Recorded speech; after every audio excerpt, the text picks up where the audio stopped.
Mise à jour d'éléments dans WordPress. Formation proposée par EasyGiga.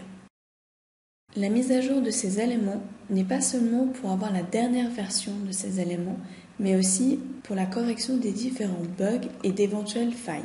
Les éléments qui peuvent être mis à jour sont WordPress, le thème et les extensions. Ces mises à jour sont automatiquement détectées par WordPress et vous les signale. Connectez-vous à l'administration de votre site internet. Dans notre cas, nous allons saisir www.créeunsite.ch/vp-admin.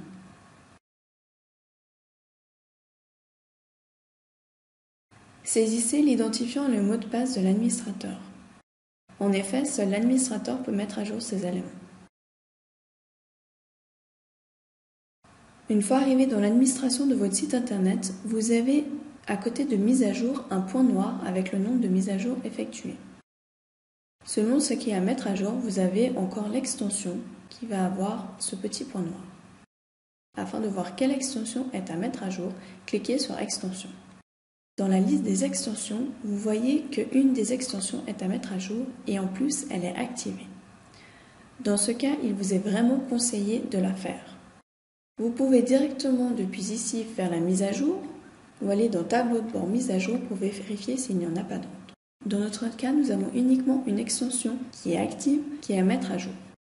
Cliquez sur Tout sélectionner et mettre à jour les extensions.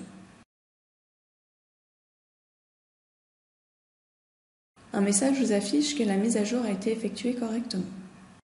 Vous pouvez soit retourner à la liste des mises à jour des extensions ou à la mise à jour de WordPress.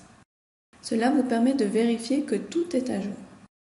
Il est conseillé de toujours mettre à jour les éléments qui sont actifs. Dès qu'une nouvelle version de WordPress est mise en ligne, il faut vraiment l'effectuer. Cela vous permettra de vous protéger de tout problème de WordPress. Pour les extensions et les thèmes, mettez à jour prioritairement tous ceux que vous avez actifs, c'est-à-dire les thèmes et les extensions que vous avez activés sur WordPress. Pour ceux que vous n'utilisez pas et dont de toute manière vous n'allez jamais utiliser, il vous est même conseillé de les supprimer. Cela vous permettra de gagner de la place sur votre serveur afin d'installer d'autres éléments.